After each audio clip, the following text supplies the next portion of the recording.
నమస్తే అండి. నేను మీ దిలీప్‌ని. మనం ఈ టారో కార్డ్స్ ద్వారా అంటే చాలామంది ఇదేంటంటే గురువుగారు మనకి టారో కార్డ్స్ ద్వారా ఈ మన మిథున రాశి కోసం మనం ఎలా చూడగలుగుతాం అంటే, ఇప్పుడు నార్త్ ఇండియన్స్ అందరూ కూడా ఎక్కువగా ఈ టారో కార్డ్స్ ద్వారా కూడా జాతకాలు చూసుకుంటున్నారు. ఎందుకంటే మనం నక్షత్రాలు, రాసుల ప్రకారంగా నక్షత్రాలు, పాదాలు, టైమింగ్స్ ఇవన్నీ చూసుకుంటూ కూడా మనకి ఈ నెల ఎలాగ ఉంటుంది, ఈ వారం ఎలాగుంటుంది, ఈ సంవత్సరం ఎలా ఉంటుంది, ఇలాంటి చాలా విషయాలు మనం తెలుసుకోగలుగుతున్నాం. అలాగే ఈ టారో కార్డ్స్ ద్వారా కూడా ఇది యూరోప్ కంట్రీస్‌లో చాలా బాగా డెవలప్ అయింది. దీనికి కొన్ని లక్షల సంవత్సరాలు అంటే రోమన్స్ ఉన్నప్పటి నుంచి కూడా ఈ టారో కార్డ్స్ ద్వారా జాతకాలు చూసేవారట. అది కంటిన్యూయేషన్ అయ్యి ఇప్పటికి కూడా కొంచెం దాని మీద ఇంకా జనాల్లో బాగా అవగాహన పెరిగి విదేశాల నుంచి మనకి వచ్చినటువంటి టారో కార్డ్స్ కూడా మన జీవితంలో చాలా దగ్గరగా మన జీవితానికి చాలా దగ్గరగా 99% సక్సెస్‌గా ప్రతి విషయంలో కూడా మనం దీంట్లోంచి తెలుసుకోవచ్చు టారో కార్డ్స్ ద్వారా అని మనకి ఈ భారతదేశంలో కూడా చాలామంది ఇప్పుడు నార్త్ ఇండియన్స్ ఎక్కువగా కూడా ఈ టారో కార్డ్స్ మీద ఆధారపడి మా భవిష్యత్తు ఎలా ఉంటుంది, ఏంటనేది వాళ్ళు తెలుసుకోగలుగుతున్నారు. అలాగే మనం కూడా ఈసారి మన ఆంధ్రాలోనే మనం కూడా ఈ తెలుగులో అలాగే మన 2 తెలుగు రాష్ట్రాల వారు కూడా చాలామంది నాకు కామెంట్స్ సెక్షన్‌లో గురుగారు ఈ టారో కార్డ్స్ ద్వారా కూడా మిథున రాశి కోసం కొంచెం తెలపండి. ఎందుకంటే దీని ద్వారా కూడా జీవితంలో జరిగిపోయే అనేక సంఘటనలు ముందుగా తెలుసుకోవచ్చట కదా! అనేటివి మనకి కామెంట్స్ రూపంలో అడుగుతున్నారు కాబట్టి వాళ్ళందరి కోసం కూడా మనం ఈ టారో కార్డ్స్ ద్వారా మిథున రాశి వాళ్ళ కోసం చాలా అద్భుతమైనటువంటి విశ్లేషణ ద్వారా తెలుసుకుందాం. అలాగే ముందుగా ఎవరైనా సరే కొత్తగా చూస్తున్న వాళ్ళెవరైనా ఉంటే, నా ఛానెల్‌ని సబ్స్క్రైబ్ చేసుకోండి. అలాగే కామెంట్ సెక్షన్‌లో దయచేసి ప్రతి ఒక్కరికి చెప్తున్నాను. శ్రీరామ అని రాయడం మర్చిపోకండి. 3 పదాలండి. అది మీ జీవితాన్ని ఎంతో దూరానికి తీసుకువెళ్తుందనేది మీకు నా ఛానెల్‌లో ఉన్నటువంటి సబ్స్క్రైబర్స్ అందరికీ తెలుసు. వారు ప్రతి ఒక్కరూ కూడా నా వీడియో చూస్తూ కూడా కామెంట్ సెక్షన్‌లో ప్రతి ఒక్కరూ కూడా శ్రీరామ, శ్రీరామ, శ్రీరామ, శ్రీరామ అని రాస్తూ ఉంటారు కాబట్టి, అలాగే కొత్తగా వీడియో చూస్తున్న వాళ్ళు కూడా నా ఛానెల్‌ని సబ్స్క్రైబ్ చేసుకొని, మొట్టమొదటిగా మొదటి పదం కామెంట్ సెక్షన్‌లోనే శ్రీరామ అని రాసి నా ఛానెల్‌ని సబ్స్క్రైబ్ చేయండి. అలాగే లైక్ చేయండి. మనం ఈ మిథున రాశి వాళ్ళ కోసం మనం తెలుసుకునే ముందుగా ఆ నక్షత్రాలు మనం చూసుకున్నట్లయితే మాత్రం మృగశిర నక్షత్రం 3, 4 పాదాలు, అలాగే ఆరుద్ర 1, 2, 3, 4 పాదాలు జన్మించిన వారు. అలాగే పునర్వసు నక్షత్రం 1, 2, 3 పాదాల్లో జన్మించిన వాళ్ళు మనకి ఈ మిథున రాశి కిందకొస్తారు. సో, ఆర్థికంగా ఎలా ఉండబోతుంది? జీవితంలో మనకి ఎలాంటి సమస్యలను ఎదుర్కొన్నాం? ఎలాంటి సమస్యలు ఎదుర్కోబోతున్నాం? ఉద్యోగవకాశాలు గాని, వ్యాపార బిజినెస్ ఎ ఎ ఎ ఎక్స్‌టెన్షన్ చేయడం గాని, లేదంటే ఇప్పుడున్నటువంటి బిజినెస్ ఆర్థికంగా ఇబ్బందుల్లో ఉండి ఫ్యూచర్ ఎలా అని ఆలోచించే వారి విషయంలో గురించి గాని, పూర్తిగా ప్రతి విషయం కూడా మనం చాలా కుశలంగా మనం చాలాగా నీట్‌గా చర్చించుకుందాం. కొంచెం వీడియో లెంగ్త్ అయినప్పటికీ కూడా. పూర్తిగా చూడండి వీడియో. ఎందుకంటే మీకు కొంచెం ఖాళీ ఉన్నప్పుడైతే చూడండి. ఎందుకంటే వీడియో కొంచెం లెంగ్త్‌గా ఉన్నప్పుడు కూడా మీరు చూసినట్లయితే, మనకి ఎలా ఉండబోతుంది? ఏంటి? మనం ఎలాగా ఈ దైవ దర్శనాలు ఎలా చేసుకోవాలి? ఆ భగవంతుని ఎలా ఆరాధించుకుంటే మన కష్టాల్లోంచి బయటపడగలము అనేటువంటి అనేక రకమైనటువంటి విషయాలు మనం ఈ మిథున రాశి మనం చెప్పడంలోని టారో కార్డ్స్ ద్వారా మనం తెలుసుకుందాం. అలాగే మనం మిథున రాశి వాళ్ళకి మనం చిన్నప్పటి నుంచి మనం చూసుకున్నట్లయితే మాత్రం మనం మనం చిన్నప్పటి నుంచి కూడా మరీ ముఖ్యంగా మిథున రాశి వాళ్ళు గోల్డెన్ స్పూన్‌తో పుట్టినటువంటి పిల్లలు కాదు. ఎన్నో రకమైనటువంటి ఆర్థిక ఇబ్బందులు, తల్లిదండ్రులు పడుతున్నటువంటి బాధలు, కష్టాలు, సుఖాలు, సంతోషాలు అల్లారుముద్దుగా ఆ కష్టాల్లో కూడా ఎంతో అల్లారుముద్దుగా మనం పెరిగి, తల్లిదండ్రులు ఉన్నటువంటి బాధ్యత వాళ్ళు ఎంతో చక్కగా నిర్వర్తించుకొని, మనం ఎంతో బాగా చదువుకొని, ఈరోజు ఇంత ఉన్నతమైనటువంటి స్థాయికి వచ్చాము అంటే మనం నడిచే ప్రతి దగ్గర కూడా ఎక్కడ కూడా మనం పువ్వుల మీద నడిచి రాలేదు. ఈరోజు మనం ఈ స్టేజ్‌లో ఉన్నామంటే వెనక్కి తిరిగి చూసుకుంటే అవన్నీ కూడా ప్రతి విషయంలో కూడా ముళ్ళు మీద నడుచుకుంటూ ఈరోజు మనం ఈ స్టేజ్‌కొచ్చాం. బాధలనేవి మనకి ఏవి కొత్త కాదు.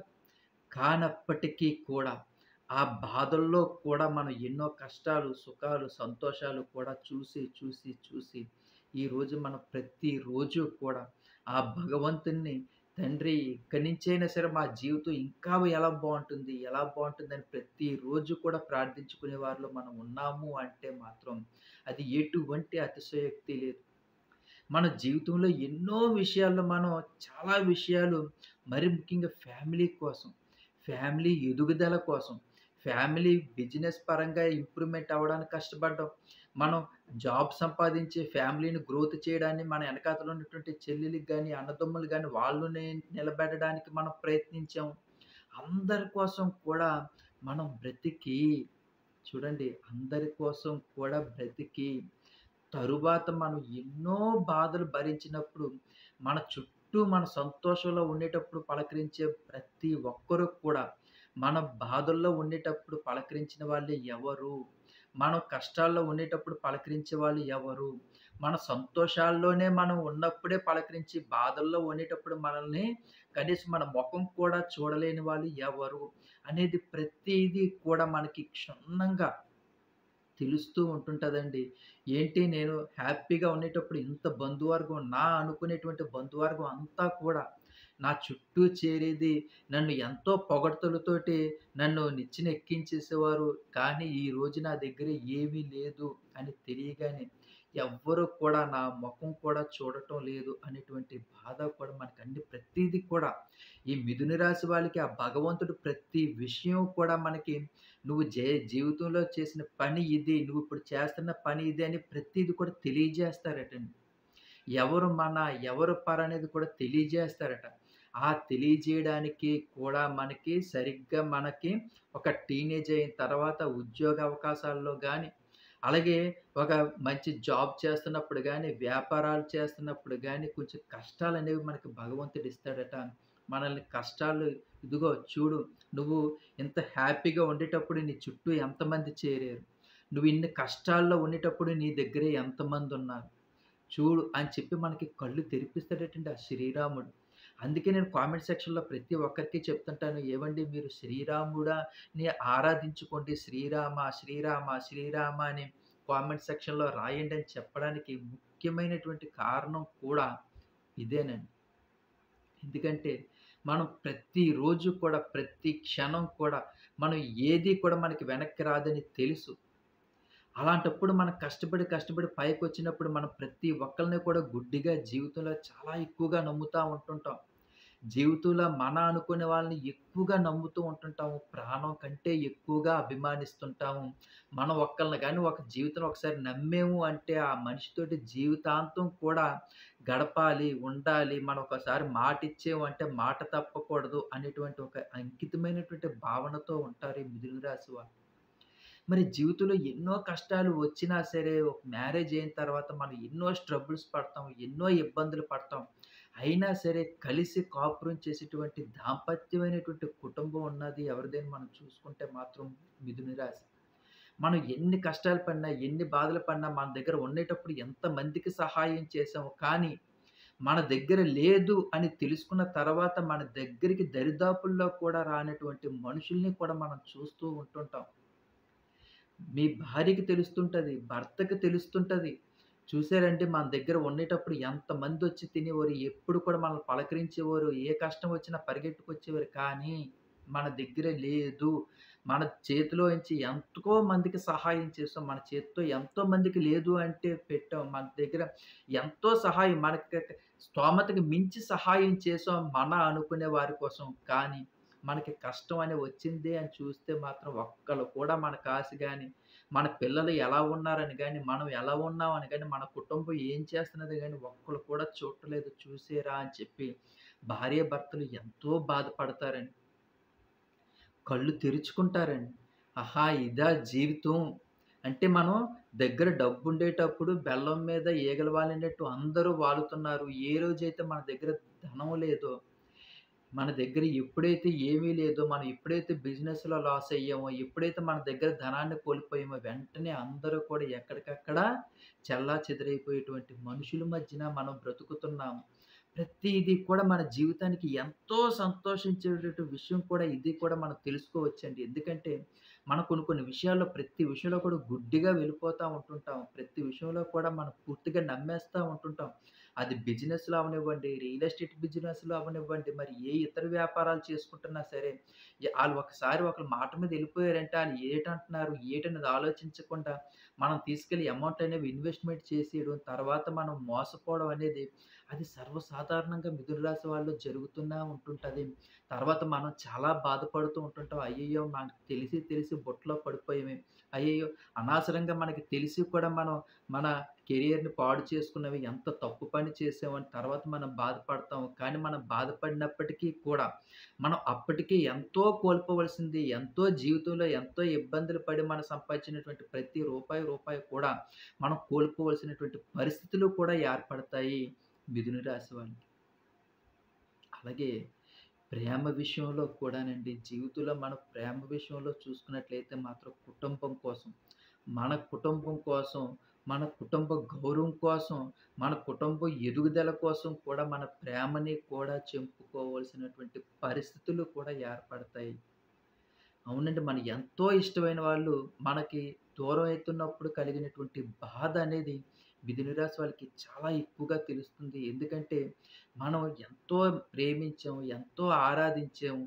అయినప్పటికీ కూడా అది పెళ్ళైన తర్వాత కూడా వైఫ్ అండ్ హస్బెండ్ రిలేషన్‌షిప్‌లో కూడా వాళ్ళు విడిపోయినటువంటి అనేక రకమైనటువంటి సందర్భాలు థర్డ్ పార్టీ ద్వారా కూడా జరుగుతా ఉంటుంటాయి. ఎందుకంటే మిథున రాశిలో సర్వసాధారణంగా ఈ బోలా శంకరులు అంటారు. ఎందుకంటే కడుపులో ఉన్నది ఎట్టిపోయి ఎక్కడ కూడా దాచరండి. ఏ విషయమైనా సరే ఇట్టే బయటికి చెప్పేయడం అనేది వీళ్ళకి పరిపాటి అవుతుంది. అలాగే నానుకునే వాళ్ళ దగ్గర వీళ్ళు మనసులో ఉన్నటువంటి మాటలన్నీ కూడా బయటికి చెప్పడం ద్వారా, ఆ విషయాలన్నీ కూడా అవతల వాళ్ళు క్యాచ్ చేసి మన కుటుంబంలోని ఎప్పుడు ఎందుకంటే మిథున రాశి వాళ్ళ తాలూకు కుటుంబం అనేది చాలా అన్యోన్యంగా ఉంటుందండి. భార్య, పిల్లలు, అమ్మ, నాన్న, అత్తగారు, మావగారు ఇలా చాలా చిన్న కుటుంబం. చూడలేని కుటుంబం. జనాలు ఇతరులు మన మీద ఎవరైతే ఏడుస్తుంటారో, ఎప్పుడు ఏడుపు, ఏడుపు, ఏడుపు మన కుటుంబం మీద ఎవరైతే మన అనుకునే వాళ్ళు ఎప్పుడు ఏడుస్తుంటారో, మన కుటుంబం అనేది గ్రోత్‌నెస్ పెరగకుండా, మన కుటుంబం ఇప్పుడు ఆర్థిక కష్టాల్లో ఇరుక్కొని ఉండిపోవాలని కోరుకునేటువంటి మనుషులు, మన కుటుంబాన్ని చూసి ఎంతో ఏడుస్తా ఉంటుంటారండి. మరి అలాంటప్పుడు, అలాంటి మనుషుల మధ్య మనం బ్రతుకుతున్నప్పుడు, అలాంటి వాళ్ళకి మనలో ఉన్నటువంటి బాధలను చెప్పుకున్నాం. మన కుటుంబంలో ఉన్నటువంటి విషయాల్ని మనం వాళ్ళకి చెప్పినా సరే, అది వాళ్ళు క్యాచ్ చేసి, అవసరాన్ని ఎప్పుడైతే మనం దొరుకుతామా అని చెప్పి మనం లేనప్పుడు, మన ఇంట్లోనే, మన కుటుంబంలోనే పుల్లలు పెట్టి, మన కుటుంబాన్ని కూడా విడదీయడానికి అనేక సందర్భాలు, అనేక రకమైనటువంటి విషయాలు, అనేక రకమైనటువంటి పనులు కూడా జరుగుతా ఉంటుంటాయి. ఈ థర్డ్ పార్టీ ద్వారా కూడా మన కుటుంబంలో కలహాలు రావడం, విడిపోవడం, ఎంతో హ్యాపీగా సుఖ సంతోషాలతో ఉన్నటువంటి జీవితంలో కూడా ఎన్నో రకమైనటువంటి కల్మషాలు వచ్చేసి అసలు ఏం జరుగుతుంది? అసలు కుటుంబంలో ఎందుకు ఇంత అనిశ్చితి నెలకొంది? మనశ్శాంతి లేకపోవడం ఏంటి? ఎందుకు ఈ గొడవలు జరుగుతున్నాయి? దేనికోసం గొడవలు జరుగుతున్నాయి? మనం ఇంత హ్యాపీగా ఉండేవాళ్ళం. 2020 దాకా కూడా చాలా హ్యాపీగా ఉన్నాం. 2021 నుంచి గొడవలు స్టార్ట్ అయ్యి, 2022 ఇంకా ఎక్కువయ్యి, 2023 ఇంకా ఎక్కువయ్యి అవుతున్నాయి, అవుతున్నాయి, అవుతున్నాయి. కానీ మనశ్శాంతి అనేది దొరకటం లేదు. జీవితంలో ఏదో రకమైనటువంటి అనిశ్చితి. ఏంటి ఇలా నాకే జరుగుతుందా? లేకపోతే అందరికీ జరుగుతుంటదా? నా లైఫ్‌లోనే ఇలా జరుగుతదా? అందరి లైఫ్‌లో కూడా ఇలా జరుగుతదా? అనేటువంటి సంశయంలో కూడా మనం పడిపోయే అవకాశాలు మిథున రాశి వాళ్ళకి చాలా ఎక్కువగా ఉంటాయండి. అలాగే మనం పిల్లల ఎడ్యుకేషన్ పరంగా చూసుకుంటే పిల్లల మీద జనాల తాలూకు ఏడుపు. ఏదో ఒక రకంగా పిల్లలు చదువుతున్నారు. ఆళ్ళొక ఉన్నతమైన స్థితికి వెళ్తారు. వాళ్ళొక విదేశీ చదువుల కోసం ప్రయత్నాలు జరుగుతా ఉంటుంటాయి. లేదంటే ఒక ఎంబీఏ చేస్తుంటారు. లేదంటే మాస్టర్స్ చేస్తుంటారు. అలాగే ఇంజినీరింగ్ చేస్తుంటారు. కానీ వీళ్ళు పిల్లలు ఇంత బాగా చదివి వీళ్ళు ఇంత అత్యున్నతమైనటువంటి స్థాయికి వెళ్ళిపోవడం అని అది కూడా ఏడుపు. అదిగే పిల్లలకి మనం సైకిల్ కొన్నా, బళ్ళు కొన్నా, లేదంటే మనం ఎంతో రూపాయి మనం ఎవ్వరి దగ్గర కూడా రూపాయి చెయ్యి చాపమని. ఎవరి దగ్గర కూడా మా మన నిజాయితీని అమ్ముకోము. ఎవరి దగ్గర చెయ్యి కూడా చాపం. అలాంటప్పుడు ప్రతి రూపాయి కూడా కూడబెట్టి పిల్లల కోసం దాచి వాళ్ళ కావాల్సినటువంటి వస్తువులు కొనిచ్చినప్పుడు, ఆ ఏడుపు కూడా పిల్లల మీద ఎంతో ఎక్కువగా ఉంటది. దానివల్ల పాపం పిల్లలు ఎడ్యుకేషన్ పరంగా కూడా ఇబ్బందులు పడతారు. జాబుల పరంగా ఇబ్బందులు పడుతుంటారు. అలాగే భర్త గాని వ్యాపారాల్లో ఉన్న ఆఫీస్ చూస్తున్నా సరే వాళ్ళ మీద ఏడుపులు ఎక్కువగా ఉంటాయి కుటుంబాల మీద. అలాగే అనుకునే వాళ్ళందరి ఏడుపులు కూడా తగలడం వల్ల మన కుటుంబం ఎంతో గ్రోత్‌లోకి రావాల్సింది. అలా వస్తున్నాము, ఎదుగుతున్నాము, ఎంతో సుఖ సంతోషంగా ఉంది. రూపాయి దాసుకుంటున్నాం అన్న సమయానికి ఏదో రకమైన అనారోగ్య సమస్యలు రావడం. ఆ సమస్యలకి వేలకు వేల రూపాయలు హాస్పిటల్స్ బిల్స్ పే చేయడం వల్ల మన దగ్గర ఉన్నటువంటి అనేక రకమైనటువంటి డబ్బులన్నీ కూడా మనం దానికే ఖర్చు పెట్టడం అనేది కూడా జరుగుతా ఉంటుంటాయి. అలాగే అనుకోనటువంటి ప్రమాదాలు, అనుకోనటువంటి సంఘటనలు, అనుకోలేనటువంటి వాహన ప్రమాదాలు కూడా మిథున రాశి వాళ్ళకి ఎక్కువగా జరిగి దానివల్ల కూడా చాలా నష్టపోయే పరిస్థితులున్నాయి. ఇలా మన జీవితంలో చాలా విషయాలు ఈ నరఘోష, నరదిష్టి వల్ల కూడా మన జీవితంలో ఎంతో విషయాలు, ఎన్నో విషయాల్లో మనం చాలా కోల్పోవడానికి కూడా అవకాశాలు కూడా ఎక్కువగా ఉన్నాయని చెప్పి మనకి టారో కార్డ్స్ ద్వారా తెలియజేయడం జరుగుతుంది. అలాగే ప్రతి విషయం కూడా మనకి జీవితంలో సక్సెస్ అనేది మన కాళ్ళ దగ్గరికి రావడం, 1, 2 మార్కుల్లోని పోవడం అనేది.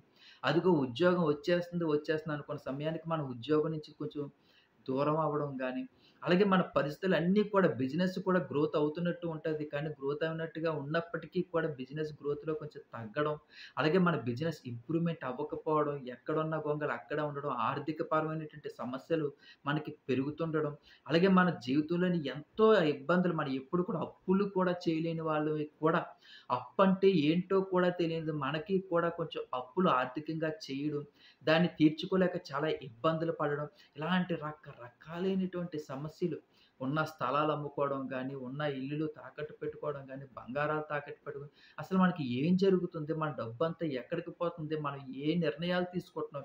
మనం తీసుకున్నటువంటి నిర్ణయాలన్నీ కరెక్ట్‌గా ఉన్నాయా? లేవా? ప్రతి విషయంలో కూడా ఆలోచించి నిర్ణయాలు తీసుకుంటున్నామా? లేదా? మరి దేనివల్ల మనం ఇలాంటి నిర్ణయాలు తీసుకుంటున్నాం? అనుకునే వారందరూ కూడా మనల్నే మోసం చేయడం ఏంటి? మనం ఎంతో నమ్మిన వాళ్ళు కూడా మనల్ని ఏదో రకంగా చీటింగ్ చేయడం ఏంటి? మనం సక్సెస్ అనేది సాధిస్తామా? లేదా? అనేటువంటి నిశ్చయంతో ఉన్న వాళ్ళందరికీ కూడా నేను ఒకటే చెప్తున్నాను. మీరందరూ ఆ శ్రీరాముడిని ప్రార్థించుకోండి. అలాగే నరఘోష మీకు ఎక్కువగా తగలకుండా ఉండడానికి ప్రతి మంగళవారం కూడా ఆంజనేయ స్వామి గుడికెళ్ళిపోయి మీరు తప్పకుండా ప్రతి ఒక్కళ్ళు కూడా ఆంజనేయ స్వామి గుడికెళ్ళి దర్శనం చేసుకోవడం మాత్రం ఎట్టి పరిస్థితుల్లో మర్చిపోవద్దు. మనం ఇప్పుడున్నటువంటి బాధల్లో మనల్ని రక్షించగలిగేది ఆంజనేయ స్వామి ఒక్కడే గాబట్టి ప్రతి మంగళవారం కూడా ఆంజనేయ స్వామి గుడికి వెళ్ళండి. వెళ్ళిన తర్వాత వచ్చేటప్పుడు ఒక నిమ్మకాయని తీసుకొచ్చి మన ఇంట్లో హాల్ రూమ్‌లో పెట్టడం గానీ, లేదంటే ఇంటికి దిష్టి తీసేటప్పుడు ఒక బూడిద గుమ్మడికాయ తీసుకొచ్చి ఇంటి ముందు కట్టడం గానీ, ఇలాంటి చిన్న చిన్న విషయాలు చేసుకోవడం వల్ల మనకి నరఘోష నుంచి మనం బయటపడగలిగేటువంటి అనేక అవకాశాలున్నాయి. మరీ ముఖ్యంగా పిల్లలు ఉన్నతమైనటువంటి చదువులు చదవడానికి గానీ, ఉద్యోగాలకు గానీ, మ్యారేజ్‌లకి గానీ, వాళ్ళు ఇబ్బందులు పడుతుంటే మాత్రం ప్రతి సోమవారం కూడా శివుడి గుడికి వెళ్లి మీరు పిల్లల చేత అభిషేకాలు చేయించి, అలాగే ఒక సోమవారం పూట మీకు అవకాశం ఉంటే ఇద్దరికి గానీ, ముగ్గురికి గానీ భోజన సదుపాయం ఉదయం పూట ఎళ్తే ఒక ఇడ్లీలు గాని, ఏదైనా టిఫిన్ పొట్లాలు ఒక 3, 4 పొట్లాలు రూ. 20 టిఫిన్ పొట్లాలు ఆ గుడి దగ్గర ఉన్నటువంటి పేదవారికి పంచిపెట్టడం గాని, లేదు మధ్యాహ్నం పూట మీకు తెలిసిన వారికి, పేదవారికి ఎవరైనా ఉంటే 2, 3 ఆహార పొట్లాలు శాకాహారమైనటువంటి ఆహార పొట్లాలు పిల్లల చేత ఇప్పించడం గాని, ఇలాంటి పనులు చేయడం వల్ల ఆ శివుడి తాలూకా ఆశీస్సులు ఎక్కువగా ఉంటాయి. అలాగే శనీశ్వరుడి తాలూకా ఆశీస్సులు కూడా మన మీద ఎక్కువగా ఉంటాయి. ఎందుకంటే మనం ఎవరికైతే సేవలు ఎక్కువగా చేస్తుంటామో వాళ్ళ మీద శనీశ్వరుడి తాలూకా సేవ అనేది, అతని ఆశీర్వాదం అనేది ఎప్పుడూ ఉంటదని చెప్పి మనకి శాస్త్రాలు చెప్తున్నాయి కాబట్టి, ప్రతి ఒక్కరూ కూడా పిల్లలు మరీ ముఖ్యంగా చదువుకున్నటువంటి యువత ఉద్యోగాల కోసం, ఉన్నతమైనటువంటి చదువులకి, విదేశాలకు వెళ్ళేటువంటి యువత గాని, అలాగే జాబ్స్ కోసం చూస్తున్నటువంటి యువత గాని, అలాగే మ్యారేజెస్ మంచి సంబంధాల కోసం చూస్తున్నటువంటి యువత గాని, మీరు తప్పకుండా సోమవారం పూట ఆ శివాలయానికెళ్ళిపోయి దర్శనం చేసుకొని, అలాగే దర్శనం చేసుకున్న తర్వాత మీరెళ్ళేటప్పుడు కొంచెం ఖర్జూరం అనేది ప్రసాదంగా పట్టుకెళ్ళండి. అది ఎండు ఖర్జూరమా, లేదంటే మామూలు ఖర్జూరమా, మీరు ఏ ఖర్జూరం అయినా సరే కొంచెం తమలపాకులో పెట్టి ఆ శివుడికి ప్రసాదం కింద పెట్టండి. అలాగే మీకు ఆ రోజు కొంచెం ఆ పాలతో అభిషేకాలు చేయించుకున్న తర్వాత పేదవారికి ఉదయం పూట టిఫిన్ గాని, మధ్యాహ్నం భోజనం గాని మీకు అవకాశం ఉన్నంత వరకు ఒకళ్ళకి, ఇద్దరికైతే ఇద్దరికి పెట్టినట్లయితే మాత్రం శాకాహారమైనటువంటి భోజనం పెట్టినట్లయితే సోమవారం పూట మనకున్నటువంటి ఆర్థిక పరమైనటువంటి ఇబ్బంది పిల్లలకున్నటువంటి చాలా సమస్యల నుంచి మంచి ఈ ఉన్నతమైన చదువుల కోసం, విదేశాల చదువుల కోసం, ఉద్యోగాల కోసం, మ్యారేజ్ కోసం చాలా బాగా ఉంటుందండి. తప్పకుండా ఆ పని కూడా మీరు చేసినట్లయితే మాత్రం మన వృద్ధిలోకి రావడానికి చాలా అవకాశం ఉంటది పిల్లలు. అలాగే ఈ బిజినెస్‌ల కోసం గానీ, ఇంట్లో ఎక్కువగా గొడవలవుతున్నాయి. మనశ్శాంతి అనేది అసలు ఉండటం లేదు. ప్రతి విషయంలో కూడా మోసం, మోసం, మోసం జరుగుతా ఉంది. అసలు ఎవరు ఎందుకు మా కుటుంబంలో ఇన్ని గొడవలు తెస్తున్నారు? దేనివల్ల గొడవలొస్తున్నాయి? అనుకునేటువంటి బాధపడుతున్నటువంటి వారికి కూడా నేను మరీ మరీ చెప్తాను. మీరు ప్రతి మంగళవారం సుబ్రహ్మణ్యేశ్వర స్వామి గుడికెళ్ళండి. వెళ్ళేటప్పుడు ఒక కేజీ గాని, ఒక అర కేజీ గాని స్వీట్ అనేది పట్టుకెళ్ళండి. జిలేబీ గాని, తీపి బూందీ గాని, కాజా గాని, మైసూర్ పాక్ గాని మీకు ఎంత తక్కువలో ఉంటే తక్కువ రేట్‌లో పట్టుకెళ్ళండి. కొంచెం మీకు పర్వాలేదు మేము కొంచెం మంచి స్వీటే పట్టుకెళ్ళగలుగుతాంటే మంచిదే పట్టుకెళ్ళండి. కానీ ఒక తీపి పదార్థం అనేది జిలేబీ గాని, ఒక అర కేజీలాగా పట్టుకెళ్ళి కొంచెం ప్రసాదం సుబ్రహ్మణ్యేశ్వర స్వామికి తీపి పదార్థం అనేది పెట్టి, మిగతా పదార్థాన్ని మీరు ఆ గుడికొచ్చినటువంటి భక్తులకి పంచిపెట్టినా, లేదు గుడి బయట ఉండేటువంటి బహు పేదవారైనటువంటి వాళ్ళకి మీరు ఈ ప్రసాదాన్ని పంచిపెట్టినా సరే, చాలా అంటే చాలా రిలీఫ్‌నెస్ వస్తుందండి. మన ఫ్యామిలీలో ఉన్నటువంటి కలహాలు, అలాగే మన ఫ్యామిలీలో జరుగుతున్నటువంటి ఇబ్బందులు, మన జీవితంలో థర్డ్ పార్టీ అంటూ వచ్చి ఇబ్బందులు పెడుతున్నటువంటి వారి నుంచి కూడా మనల్ని రక్షించడం, మన కుటుంబం, పిల్లలు సుఖ సంతోషాలతో ఉండడానికి అనేక రకమైనటువంటి మార్గాలు, అలాగే మనకి ఆ సుబ్రహ్మణ్యేశ్వర స్వామికి తాలూకా ఆశీర్వాదం మరీ ముఖ్యంగా మన మీద చాలా ఎక్కువగా ఉంటదండి. అందుకనే చాలా మందికి నేను మిథున రాశి వాళ్ళందరికీ కూడా ఫ్యామిలీ డిస్టర్బెన్స్ ఎక్కువగా ఉన్నా, అలాగే ఆర్థికపరమైనటువంటి చిక్కులు, అప్పుల్లో, ఇబ్బందుల్లో ఉన్న, అలాగే మరి ముఖ్యంగా అనారోగ్య సమస్యలు ఎక్కువగా ఉన్న వారికి కూడా ఈ సుబ్రహ్మణ్యేశ్వర స్వామి ప్రతి మంగళవారం వెళ్లి మీరు దర్శనం చేసుకొని, కొంచెం తీపి పదార్థాన్ని అనేది ఒక గుడికి తీసుకెళ్ళిపోయి కొంచెం ప్రసాదం సుబ్రహ్మణ్యేశ్వర స్వామికి పెట్టి, మిగతా ప్రసాదాన్ని గుడికొచ్చిన వాళ్ళకి గాని, గుడి బయట ఉన్నటువంటి బహు బీదవారికి గాని అందరికీ పంచిపెట్టినట్లయితే మాత్రం, ఆ సుబ్రహ్మణ్యేశ్వర స్వామి ఎంతో సంతోషిస్తాడండి. ఎంతో బాగా ఆనందపడతాడు. మనకి జ జ జరగవలసినటువంటి అనేక పనుల నుంచి మనల్ని రక్షించి, మన జీవితాన్ని ఉన్నతమైనటువంటి స్థానానికి కూడా తీసుకెళ్ళేటువంటి అనేక మార్గాలు మనకి ఆ సుబ్రహ్మణ్యేశ్వర స్వామి చూపిస్తాడు కాబట్టి, ఇంకా అంటే మనం టారో కార్డ్స్ ద్వారా మన జీవిత లక్షణాలు తెలుసుకున్నాం. అలాగే మనం ఏ ఏ పూజలు చేసుకోవడం వల్ల ఈ నరఘోష నుంచి ఎలా కాపాడుకోవాలి, అలాగే మన కుటుంబాన్ని ఎలా కాపాడుకోవాలి, ఈ గుళ్ళకి ఎలాగెళ్ళాలి, ఏ ఏ దేవుళ్ళని ప్రార్థించుకోవాలి ఇవి తెలుసుకున్నాం. ఇంకా చాలా విషయాలు మన జీవితంలో అంతర్గతంగా విషయాలు కూడా ఈ టారో టా టారట్ కార్డ్స్ ద్వారా మనం తెలుసుకోవచ్చు. అది కూడా ఇంకొక వీడియోలో మనం తప్పకుండా తెలుసుకుందాం. అందుకే నా ఛానెల్ సబ్స్క్రైబ్ చేసుకోండి. అలాగే కామెంట్ సెక్షన్‌లో శ్రీరామ అని రాయడం మర్చిపోకండి. దయచేసి, దయచేసి, దయచేసి ప్రతి ఒక్కరు కూడా నా ఛానెల్ సబ్స్క్రైబ్ చేసుకోవడం వల్ల మరిన్ని మంచి మంచి వీడియోలు మనం చేసుకుందాం. ఈ టారో కార్డ్స్ వల్ల మన జీవితంలో ఇంకా చాలా విషయాలున్నాయి. మనకు టైం సరిపోక ఇంకా చెప్పుకోలేకపోతున్నాం. ఇంకా మన జీవితంలో జరిగేటువంటి ఇంకా చాలా చాలా చాలా విషయాలు. ఎందుకంటే మనకి టారో కార్డ్స్ ద్వారా మన జీవితంలో 99% మన జీవితానికి చాలా దగ్గరగా జరిగే విషయాలన్నీ కూడా చాలా కులశలంగా మనం చర్చించుకోవచ్చు. తప్పకుండా చర్చించుకుందాం. దాని రెమెడీస్ కూడా తెలుసుకుందాం. అలాగేనండి. అలాగే నా ఛానెల్ సబ్స్క్రైబ్ చేసుకోండి. Please subscribe my channel. మీ దిలీప్. ఉంటానండి.